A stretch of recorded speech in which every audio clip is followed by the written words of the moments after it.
কয়েক মাস কেটে গেছে। এই সময়ের মাঝে ইয়েন ও নাদিবার সম্পর্কের পরিপূর্ণতা পেয়েছে। ছোট করে করা হয়েছিল, অথচ আন্তরিক অনুষ্ঠানের তারা বিয়ে করেছে। গালিব, তুবা, নিলয়, নীলা, জিসান, অনি, তাহমিদ, আরিশা সবাই উপস্থিত ছিল। হাসি ও আনন্দে ভরে উঠেছিল স্থান। ইয়েনকে দেখে তাহমিদ হেসে বলেছিলেন, আমার বন্ধু সুখী হলে আমিও আরও সুখী। আর নাদিবা, যার জন্য ইয়ান এতদিন লড়েছে, সে এখন তার জীবনের নতুন অধ্যায়ে প্রবেশ করেছে। অন্যদিকে আরিশা নিজের জীবনের নতুন অধ্যায়ে প্রবেশ করেছে। তার প্রেগনেন্সির খবর সবাইকে আনন্দে ভরিয়ে দিয়েছে।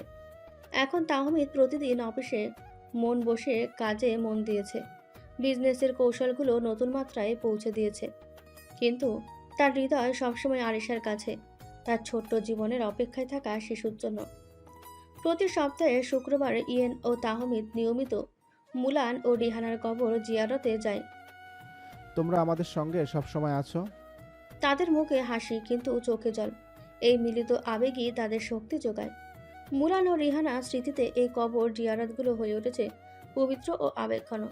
প্রতি শুক্রবার এই তাহমিদ আর ইয়েন মুলানকে গল্প শোনায় পুরো সপ্তাহ দুজন কি করেছে। এভাবে তাদের শুক্রবার দিনটা কাটে। কোনো এক বিকেল গালিব সবাইকে নিয়ে একটা জায়গায় গেল, যেটা কেউ জানতো না। সেটা হচ্ছে গালিবের তৈরি আনন্দ আশ্রম। আশ্রমটি সুন্দর, শান্ত ও প্রাকৃতিক পরিবেশে ভরা। খোলা মাঠ, ছোট নদী, খেলাধুলার জায়গা। শিশুরা সেখানে খেলা করছে, গান গাইছে, ছোট ছোট ফুল গাছের ছায়ে বসে গল্প করছে। ইয়েন ও তাহমিদ প্রথমবার পা রাখতেই তাদের চোখে আনন্দের ঝিলিক। তারা একে একে বাচ্চাদের সাথে খেলায় মেতে ওঠে। ফুটবল, লুকোচুরি, পেন্টিং, ছোট ছোট হাতের কারুকার্য। গালিব তাদের এই খুশি নিজের মধ্যে ধরে রাখতে পারে না। পাপা, তুমি সবসময় গ্রেট। এটা তো মোনাল আর রিহানার স্বপ্ন ছিল, যে রিহানার মতো অনাথ শিশুরা যেন কষ্ট না। তাহমিদ গালিবের সাথে কথা বলা শেষ করে আরিশার কাছে গেল। তাহমিদ এক পাশে বসে আরিশাকে নিয়ে গল্প করা শুরু করলো। ওপরে তাকিয়ে তাহমিদ বলল, মুলান ও রিহানা দেখছে আমরা তাদের স্বপ্নের মতো পরিবেশ দিতে পেরেছি। দেখতে পাচ্ছিস না, তারা আমাদের খুশিতে ভরে ওঠে। আরিশা হাসি মুখে মাথা নেড়ে বলল, হ্যাঁ, আমি তাদের চোখে আলো দেখতে পাচ্ছি, এটাই আমাদের প্রকৃত অর্জন। ইয়েন ছোট্ট শিশুদেরকে গল্প শোনাচ্ছে যে কিভাবে বন্ধুত্ব, ভালোবাসা, সহানুভূতি মানুষকে নতুন করে জীবিত করে। এক সময়ে তারা সবাই বাচ্চাদের হাতে হাত ধরে বসে ছোট্ট চুলে চুমু দেয়, হাসি ভাগ করে নেয়।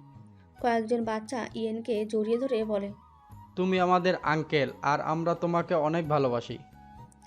ইয়েন চোখে পানি নিয়ে হাসে, বলে, আজ তোকে আমি শুধু তোদের বন্ধু নয়, আরও কিছু করতে চাই। তোদের জীবনকে সুন্দর করতে চাই।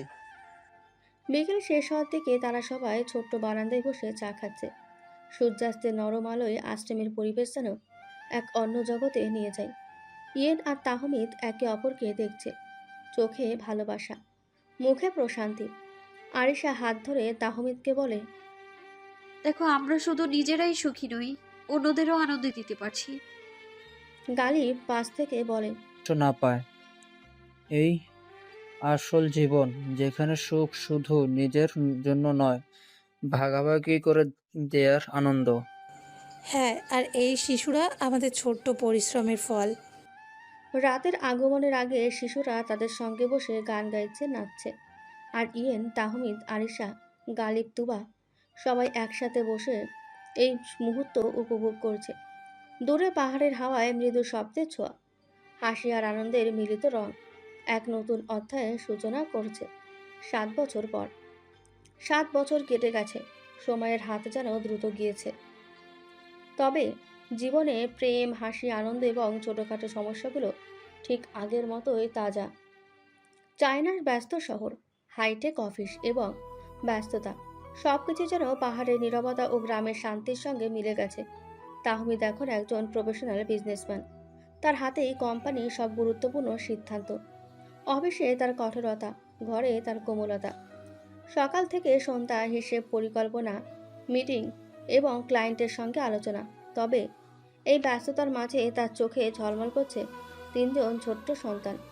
তাহমিদের 2 ছেলে জিসান খান ও রিদান খান, আর এক মেয়ে আনায়া খান তিনজনই যমজ। আনায়া আগে হয়েছে, তারপরে জিদান, তারপরে রিদান।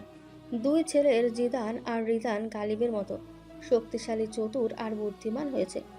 আনায়া মায়ের মতোই সুন্দর, তবে তাহমিদের মতো সাহসী ও আকর্ষণীয়। আজও গালিব তাদের স্কুল থেকে নিয়ে আসে বাসায়। গাড়ি থেকে নেমে বাচ্চারা দৌড়ে উঠল লিভিং রুমে।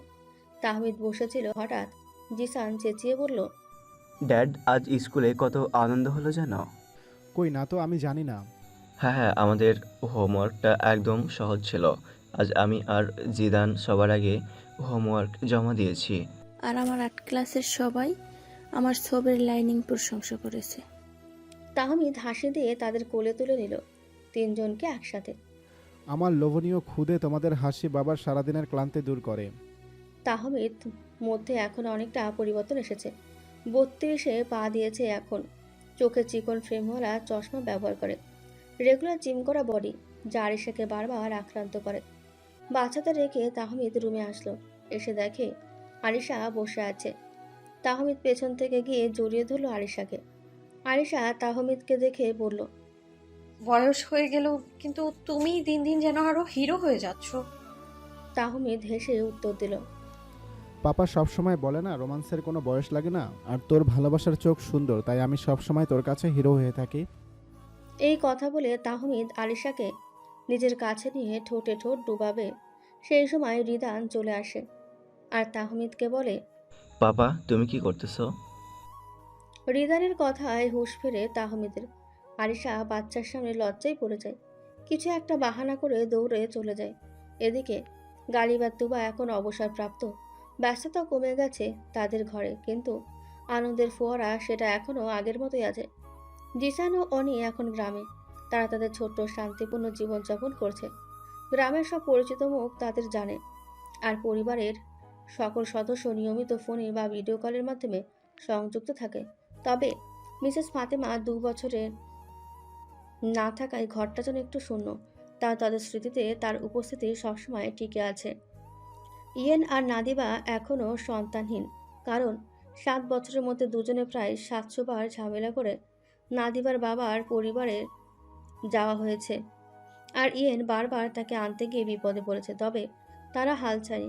গালিব সবসময় ইয়েনের পাশে লাভ গুরু হিসেবে থেকেছে। প্রতিটি সমস্যার মধ্যেও গালিবই সেই মানুষ যাকে দেখে ইয়েন আবার সাহসী হয়, নতুন করে চেষ্টা করে। কিন্তু বেচারা ইয়েন এখনও বাসর করতে পারল না। এই দীর্ঘ 7 বছরে তারা শিখেছে জীবন শুধু আনন্দ নয়, সমস্যা ও চ্যালেঞ্জও সঙ্গে নিয়ে আসে। তবে ভালোবাসা, বন্ধুত্ব ও পারিবারিক সম্পর্ক সবসময় শক্তভাবে ধরে রাখে। সকালের রোদ আর চায়নার আকাশে নরম আলো বাচ্চাদের কক্ষে জানালা দিয়ে ঢুকছে। জিদান আর রিদান খুশিতে দৌড়াচ্ছে। আনায়া তাদের অনুসরণ করছে। তাহমিদ বসে আছে সোফায়, চোখে একটু ক্লান্তি, কিন্তু মুখে শান্তি। এই শান্তি তার জন্য সবচেয়ে বড় অর্জন। একটি পরিবার যার মধ্যে হাসি, ভালোবাসা এবং ছোট ছোট মিষ্টি মুহূর্তগুলো আছে। গালিব, তুবা, তাহমিদ, আরিশা, তাদের চারপাশে সবকিছুই নিখুঁত। যদিও ইয়েন আর দাদিবা সন্তানহীন, তারা এখনও একে অপরের সঙ্গে আছে, একে অপরকে ভালোবাসছে এবং গালিবের সাহায্যে প্রতিটি সমস্যার সমাধান করছে। এভাবে 7 বছরের সময় কেটে গেছে প্রফেশনাল দায়িত্ব, পারিবারিক সম্পর্ক এবং প্রেমের সুন্দর সমন্বয়ে। তাহমিদ চিন্তা করেছে সামনের ভ্যাকেশনে সবাই মিলে বাংলাদেশে যাবে। এই পরিকল্পনা নিয়ে সবাই খুবই খুশি। তাই তাহমিদ নিজের কাজ গুছিয়ে নিচ্ছিল, কিন্তু হঠাৎ করে তাহমিদের ফোন বাজে। রিদান, জিদান আর আনায়ার স্কুল থেকে কল এসেছে। তাহমিদ সঙ্গে সঙ্গে সমস্ত কাজ ফেলে ফোন ধরল। চোখে হালকা উদ্বেগ, কণ্ঠে তাড়াহুড়ো। কলে কথা বলা শুরু করলো। স্কুলে কি হয়েছে? ফোনের ওপাশ থেকে অবস্থা জানিয়ে দেন শিক্ষকরা। তাহমিদ সাথে সাথে অফিস থেকে বের হয়ে আরিশাকে নিয়ে স্কুলের দিকে রওনা দেয়। স্কুলে প্রবেশ করলে প্রথমে যা চোখে পড়ে সেটি হাড় কাঁপানো দৃশ্য। রিদান আর জিদান মারামারি করে অবস্থা খারাপ করে ফেলেছে। তাদের কাগজ, পেন, বই সব ছড়িয়ে ছিটিয়ে গেছে। আনায়া চুপচাপ একপাশে দাঁড়িয়ে আছে, চোখ ভরা ভয় আর কান্নার ছাপ। কিন্তু সবচেয়ে বেশি আতঙ্কিত করছে পাশের অন্য এক মেয়ে। মেয়েটির অবস্থা দেখে মেয়েটির চুল এলোমেলো, নাকে রক্ত জমেছে আর ঠোঁটের নিচে রক্ত দেখা যাচ্ছে। তাহমিদ তড়িঘড়ি করে প্রিন্সিপালের কক্ষে ঢুকে দেখে পুরো দৃশ্য। প্রিন্সিপাল, কি হয়েছে? এদের এই অবস্থা কেন? প্রিন্সিপালের মুখে চিন্তার ছাপ। 2টা কাগজ এগিয়ে দিয়ে বলল, আপনাদের দুই ছেলে ওই মেয়েকে লেটার দিয়েছে, আর দুজনেই জানতো না তারা দুজন লেটার দিয়েছে। পরে যখন জানতে পেরেছে, দুইজন মারামারি শুরু করে দিয়েছে। তাহলে ওই মেয়ের এই অবস্থা কিভাবে হলো? কে করলো এমন? প্রিন্সিপাল আনায়ার দিকে রাগের দৃষ্টিতে তাকালো। আনায়া এটা দেখে মাথা নিচু করে আছে। প্রিন্সিপাল বলা শুরু করলো, দুই ভাইয়ের ফাইট দেখে আনায়া যখন জানতে পারে তাদের ভাইয়েরা এই মেয়ের জন্য ফাইট করতেছে, তখন আনাই এই মেয়েকে মায়ের দিয়ে নাক মুখ ফাটিয়ে দেয়। আরিশা রাগে চোখ নিয়ে 3জনের দিকে তাকায় আর মনে মনে বলে, আজ 3টা বাড়ি চল, তোদের ভণ্ডামি আমি বের করব। তাহমিদ সিরিয়াস মুডে লেটার 2টা দেখতেছে। লেটারে লেখা ছিল, যেও না, তুমি কি আমার গার্লফ্রেন্ড হবে? আর সাথে একটা হাড় রাখা। একটা লেটারে হাড় এর কালার কালো আর একটাতে সাদা, বাকি সব সেম। তারপরে তাহমিদ বোম ব্লাস্ট করলো একটা কথায়, আরে রিদান, জিদান, তোরা 2টা হার্টের কালার সাদা আর কালো দিয়েছিস কেন? হার্ট তো রেড কালারের হয় সব সময়। তোরা তো এখনো হার্টের কালার কি কালারের হয় সেটাই জানিস না। তাহমিদের এমন কথা শুনে প্রিন্সিপাল আর আরিশা হতবাক হয়ে তাহমিদের দিকে তাকিয়েছে।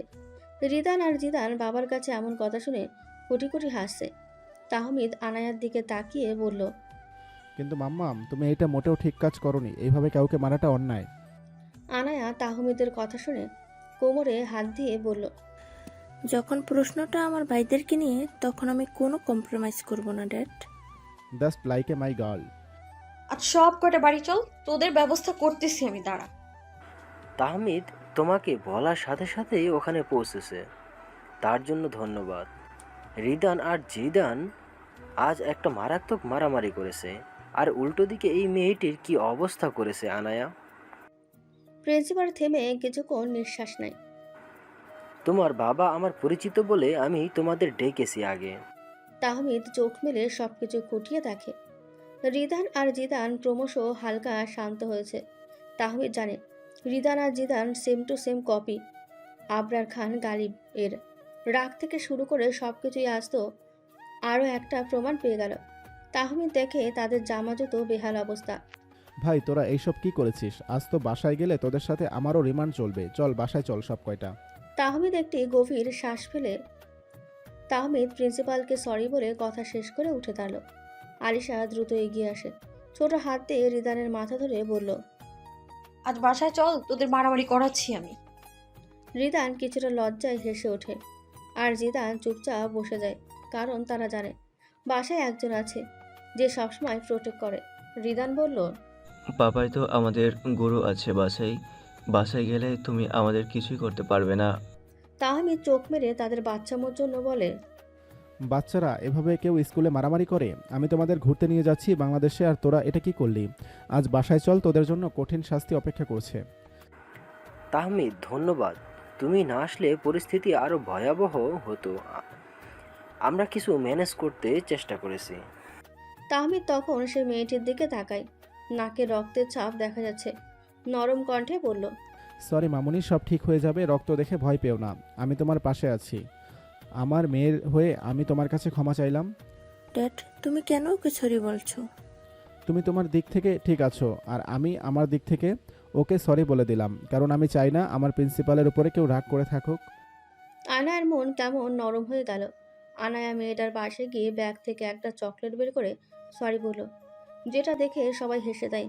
আর আনায়া মেয়েটিকে জড়িয়ে ধরল আর বলল, আজ থেকে তুমি আর আমি বেস্ট ফ্রেন্ড, আর আমার দুই ভাই তোমারও নিজের ভাইয়ের মতো। রিদান আর জিদান একে অপরকে দেখতে লাগলো। মেয়েটির চোখে ধীরে ধীরে পানি চলে আসে, কারণ মেয়েটি একটু আগে অনেক ভয় পেয়ে গিয়েছিল। আরিশা পাশে এসে হালকা হাত দিয়ে মেয়েটির কাঁধে স্পর্শ করে। চিন্তা করো না, আমরা সবাই তোমার জন্য আছি। তাহমিদ রিদান আর জিদানের দিকে তাকিয়ে বলল, দেখছো, এমন করলে কেউ খুশি হবে না। যে আহত হয়েছে তার প্রতি দায়িত্বশীল হও। তাহমিদ সবাইকে নিয়ে বাড়ি চলে আসলো। প্রিন্সিপাল ধীরে ধীরে ক্লাসের পরিস্থিতি শান্ত করতে শুরু করে। সন্ধ্যা নেমেছে, বাসায় সবাই যার যার মতো ব্যস্ত, কিন্তু একমাত্র আলিশা তখনও মুখ ভার করে আছে। সকাল থেকে বারবার ভাবছে আমি এত কষ্ট করে সব বললাম আম্মুকে, উনি কিছুই বললো না। পাপাকেও কিছু বললো না, সবাই কি শুধু চুপচাপ দেখে যাবে? আমার জামাইরে কেউ বকবে না? তার রাগ যেন ধোয়া হয়ে ভেসে বেড়াচ্ছে পুরো বাড়িতে। তাহমিদ দুপুরে কয়েকবার রুমে ঢুকে আরিশার সাথে কথা বলার চেষ্টা করেছিল, কিন্তু প্রতিবার আরিশা তার দিকে তাকিয়েই মুখ ঘুরিয়ে নিয়েছে। রাত প্রায় 9টা। তাহমিদ হালকা জ্যাকেট পরে চুপচাপ বের হচ্ছিল। দরজার কাছে আসতেই হঠাৎ ছোট্ট কণ্ঠে ডাক ভেসে এলো। ড্যাড, কোথায় যাচ্ছ? তাহমিদ ঘুরে তাকালো, সামনে দাঁড়িয়ে রিদান আর জিদান। দুজনের চোখে কৌতূহল। তাহমিদ একটু থেমে বলল, আরে কিছু না, আমার বাবুদের ড্যাডের একটু কাজ আছে বাইরে। জিদান প্রকোশকে তাহমিদের দিকে তাকিয়ে জিজ্ঞেস করলো। বেশি জরুরি না হলে আমরাও বের হতে চাই তোমার সাথে। তাহমিদ কিছুক্ষণ চুপ করে থেকে হাসল, তারপরে বলল, আচ্ছা তাহলে চলো, তবে আমার সাথে থাকলে কিন্তু গোপন মিশনে থাকতে হবে। Yes, secret mission. 3 জন মিলে এক ফুলের দোকানে গেল। দোকানের চারপাশে নানা রঙের ফুলে সাজানো, লাল গোলাপ, সাদা লিলি, রঙিন টিউলিপ আর সুগন্ধি জুঁইয়ের ঝাঁপি।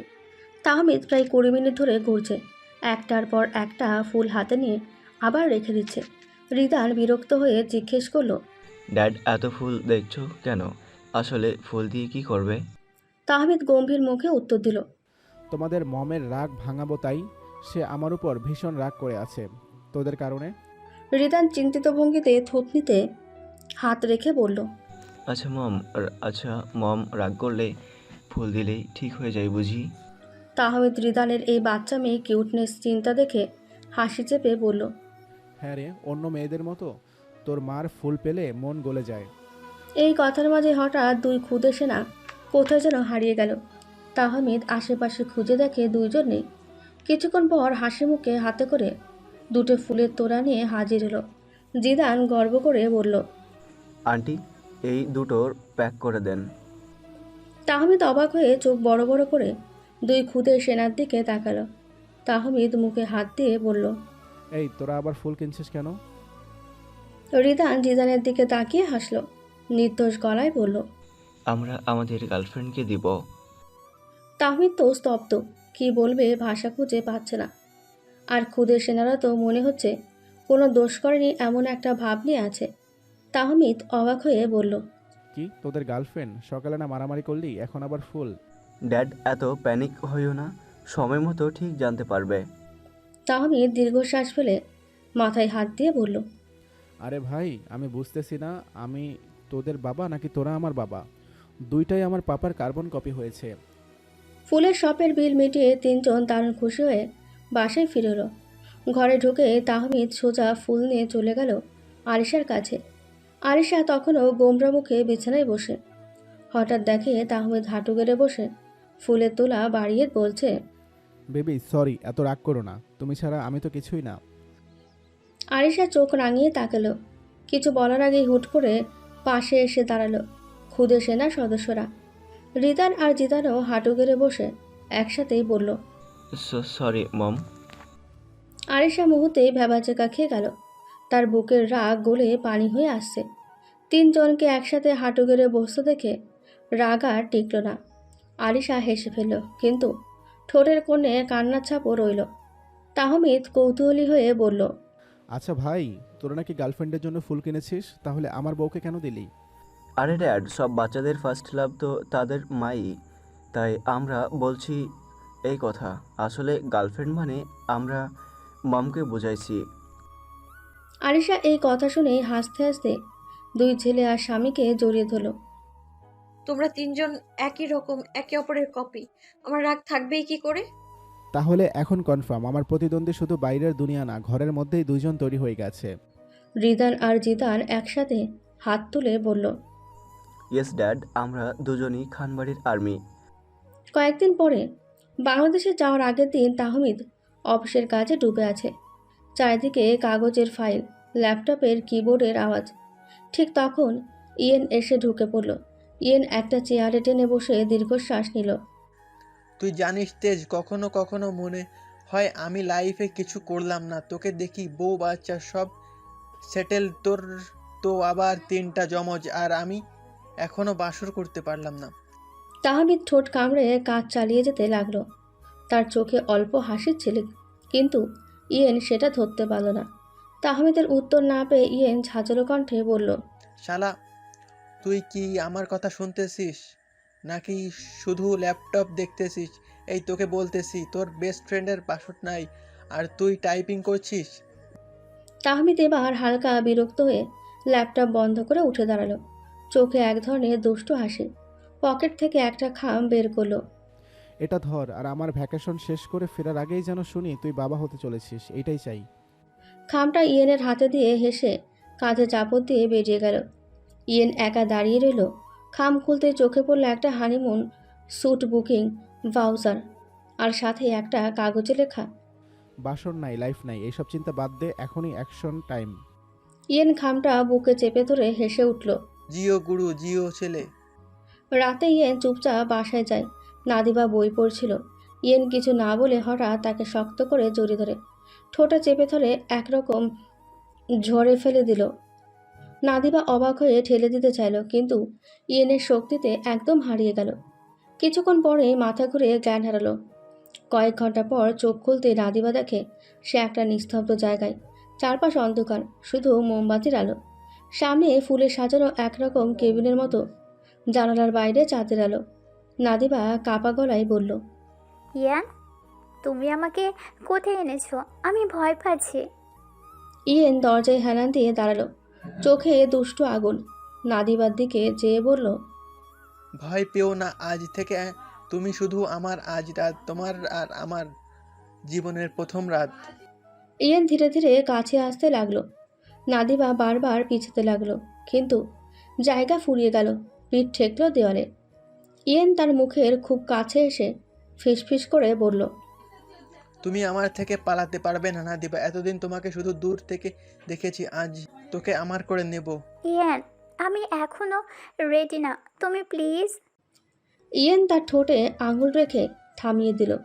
শোনো জান, রেডি হওয়ার দরকার নাই, আমি তোকে আবার রিদেম রেডি করে দিব। ধীরে ধীরে ইয়েন নাদিবার গাল বেয়ে ঠোঁটের কোণে নামল।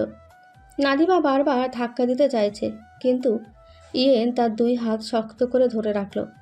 নাদিবা ভয়ে চিৎকার করতে চাইছিল, কিন্তু ইয়েন নরম কণ্ঠে বলল, ইস, একটু আওয়াজ করো না, তোমার চোখে ভয় দেখলে আমার আরো আগুন জ্বলে। তার ঠোঁটের স্পর্শে নাদিবার শরীর শিহরিত হয়ে উঠল। ভয়ের সাথে সাথে একটা অচেনা উত্তাপ ছড়িয়ে পড়ছিল ভেতরে। ইয়েন নাদিবাকে হঠাৎ কোলে তুলে নিয়ে বিছানায় শুয়ে দিল। তারপর আস্তে আস্তে গলার কাছ থেকে নিচে নামতে লাগলো। নাদিবা প্রতিবার কেঁপে উঠে বলছে, স্টপ প্লিজ রিয়ান। কিন্তু ইয়েন থামেনি, বরং তার চুলে হাত বুলিয়ে ফিসফিস করে বলল, আজই থেকে তুমি শুধু আমার নাদিবা। তোমার চোখের জল আমার কাছে হীরের মতো দামি। একসময় নাদিবা হার মানল, চোখ বন্ধ করে নিল। শরীরের প্রতিটি ছোঁয়া তাকে একদিকে ভয়ের মধ্যে ফেলছিল, অন্যদিকে অচেনা অনুভূতির গভীরে নিয়ে যাচ্ছিল। রাত কেটে গেল। ধীরে ধীরে মোমবাতির আলো নিভে গেল। শুধু জানালার বাইরে চাঁদের আলোয় তাদের ছায়া পড়ে থাকলো। নাদিবা নিস্তেজ হয়ে ইয়েনের বুকে মাথা রাখল। চোখে তখনও অশ্রু ঝলমল করছে। নাদিবা মৃদু কণ্ঠে বলল, তুমি আমাকে জোর করলে কেন? ইয়েন নাদিবাকে শক্ত করে জড়িয়ে ধরে কপালে চুমু খেয়ে বলল, কারণ আমি তোমারে ছাড়তে পারিনি, তুমি আমার, শুধু আমার। দূরে ভোরের আলো ফুটছিল। নাদিবা ধীরে ধীরে ইয়েনের বুকে ঘুমিয়ে পড়ল। ইয়েন আঙুল দিয়ে তার চুল সরিয়ে মৃদু হাসল। অবশেষে আমার বাসর হলো, থ্যাংক ইউ গুরুর ছেলে গুরু। পরের দিন সকালে আজকে দিনটা অন্যরকম। গালিব ফুল টিমকে নিয়ে বাংলাদেশে যাচ্ছে। দীর্ঘদিনের অপেক্ষার অবসান। সবার মুখে খুশির ঝিলিক। ফ্লাইটে ওঠার পর থেকে খুদের সেনারা জিদান, রিদান আর আনায়া শুরু করে দিয়েছে তাণ্ডব। জিদান প্রথমে জানালার পাশে গিয়ে বলল, ড্যাড এরোপ্লেন উড়ছে, এখন আমরা সুপারম্যান। না না, আমরা আয়নমান্য টেক অফ হলো মানেই জার্ভিস অন। গালিব তাদের দেখে হাসতে হাসতে বলল, এই এই দুটা কে কে বস করবে বলতো? ফ্লাইট অ্যাটেন্ডেন্ট ও ভয় পেয়ে যাবে এদের দেখে। পাপা তুমি এক কাজ করো, তুমি ছোট নাতিদের দায়িত্ব নাও, আমি তোমার দায়িত্ব নিলাম। আরে ধুর, আমার বয়স হয়েছে নাকি? আমি এখনো এনার্জি কিং। আমার সামনেই নাতি নাতনিদের ডিল করবি? এদিকে আনায়া নিজের ট্যাব বের করে গেমসে ডুবে যাচ্ছে। আলিশা বারবার নিষেধ করছে। আনায়া চোখ নষ্ট হয়ে যাবে মা, এইভাবে প্লেনের মধ্যে গেমস খেলে না। কিন্তু আনায়া একদম শুনছে না। হেডফোন কানে গুঁজে গেমের লেভেল পার করছে। গালিব চুপচাপ সব কিছুই লক্ষ্য করছে, একটুও কিছু বলছে না, শুধু চোখের কোণে মুচকি হাসি। তাহমিদ টোকা মেরে বলল, পাপা কিছু বলছো না কেন? সেটাই ভাবছি, আগে বাংলাদেশে যাই, বাচ্চাদের শৈশব কেড়ে নেওয়ার জন্য এই অনলাইন গেমসগুলোই যথেষ্ট।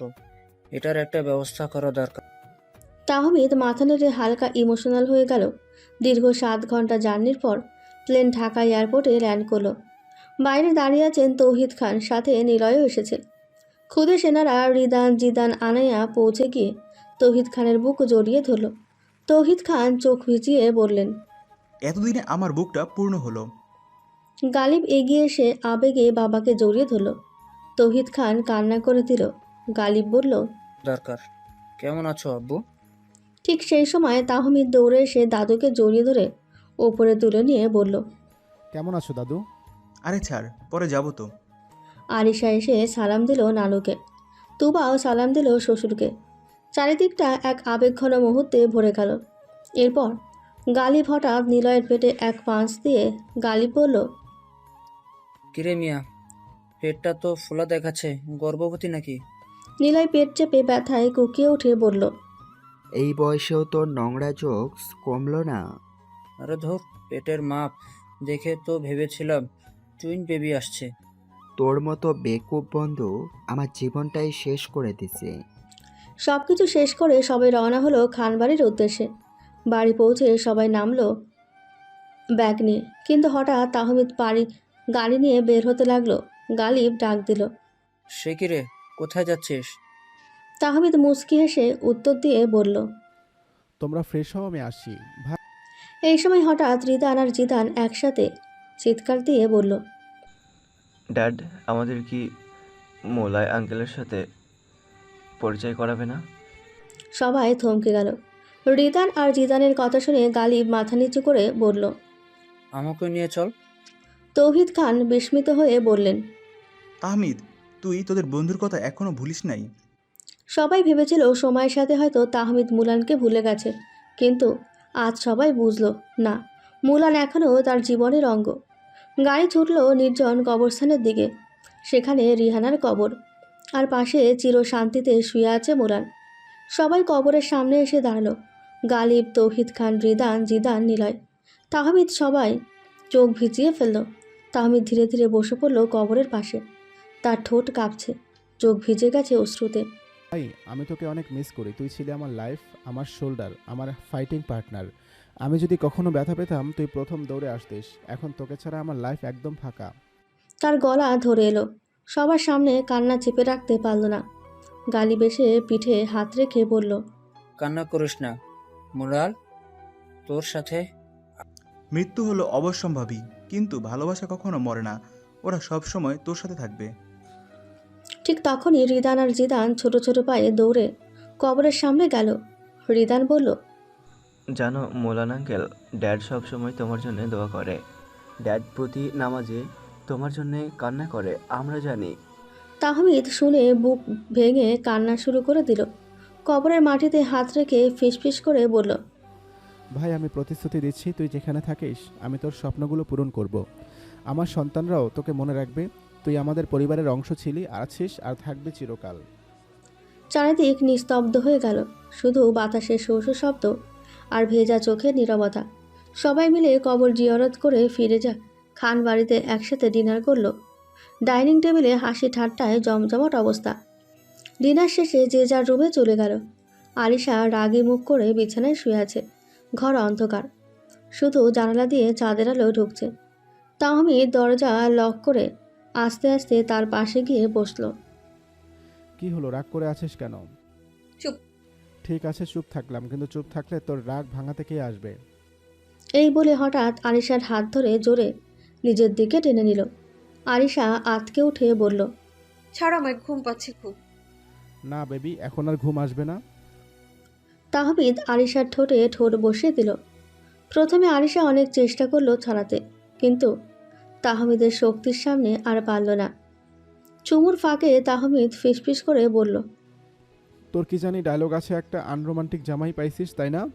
আজকে রোমান্সের পুরো হিসাব মিটিয়ে দিব। আস্তে আস্তে আরিশার শরীর কেঁপে উঠল। তার ঠোঁট, গলা, কাঁধে একের পর এক কিস করতে লাগলো তাহমিদ। আরিশা ব্যথা আর লজ্জায় কেঁদে ফেলল। আমাকে মেরে ফেলবে? মরতে হলে তুই আমার কোলে মারা যাবি, তাতে কোনো সমস্যা নেই। এইভাবে তাদের রাত কেটে গেল। পরের দিন সকালে সবাই রেডি হয়ে গেল। বাড়ির সামনে বড় বাস দাঁড়িয়ে। এবার সাথে নিলয়ের 2 ছেলে, বউ, এমনকি তাদের ছোট ছোট বাচ্চারা, অভির পরিবার, তার ছেলে, বাচ্চারা সবাই উঠল গাড়িতে। শুরু হলো নতুন জার্নি। তাহমিদের গাড়িতে উঠেছে রিদান, জিদান আর ছোট্ট আনায়া। সাথে মজা করা শুরু করলো। রিদান হঠাৎ তাহমিদের কোলে উঠে বসে বলল, ড্যাড, তুমি কি আমাদের সঙ্গে গেম খেলবে? আমি তো বস গেম খেলবো না, আমি শুধু কমান্ড দিব। না না, তুমি খেলবে না, না হলে আমরা রাগ করব। ঠিক আছে, তবে হেরে গেলে কান্না করিস না। আমি আম্পায়ার। ও মা, এই খুদে মেয়ে আবার এম্পায়ার। গালিব গাড়িতে বসে আছে। তার পিছনে নওয়াজ, নাফিসের বাচ্চারা, অফির ছেলে, সবাই ফোনে ডুবে আছে। কেউ গেম খেলছে, কেউ টিকটক করছে, কেউ আবার ইউটিউবে কার্টুন দেখছে। গালিব চুপচাপ তাকিয়ে রইল, কিছুই বলো না, শুধু মনে মনে দীর্ঘশ্বাস ফেল। বিকেলের দিকে সবাই বগুড়ায় পৌঁছে গেল। সাথে অভি, মৌ এলো তার ছেলে আর নাতি নাতনিদের নিয়ে। বাড়ি ভর্তি হলো হাসি আনন্দে। অনেকদিন পর এত বড় মিলন মেলা। সবাই মিলে গল্প, আড্ডা, গান, এক কথায় উৎসবের মতো পরিবেশ। সেটা ছিল ক্ষণিকের। কিছু সময় পরে সবাই ফোনের মধ্যে ডুবে গেল।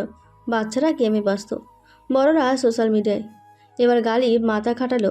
জিসান আর নিলয়ের সাথে মিলে ওয়াইফাই লাইন কেটে দিল। জিসানের নতুন গাড়ি জায়গায় নেটওয়ার্কও প্রায় ওঠে না, ফলে মোবাইল ডেটাও বন্ধ। এই পরিস্থিতি কাহিল হয়ে গেল। ছোটরা কান্না শুরু করলো। আমার ফ্রি ফায়ার, আমার কার্টুন, আমার গেমস। বড়রা বিরক্ত হয়ে গেল। কেউ কেউ বলল, কিন্তু গালিব কোনো উত্তর দিল না, শুধু মুচকি এসে চুপ রইল। পরদিন সকালে নাস্তা শেষে সবাই মুখ ভার করে বসে আছে, বিশেষ করে বাচ্চাদের মন খারাপ। তখন গালিব সামনে এসে দাঁড়ালো। আছে সব সময়। কি হলো, ফোনে গেমস খেলা যায় না তো কি হয়েছে? অফলাইনে যে কত মজা আছে জানো? বাচ্চারা কৌতূহল নিয়ে তাকালো গালিবের দিকে। তারপরে বলল বাচ্চারা, চোর পুলিশ খেলেছো কখনো?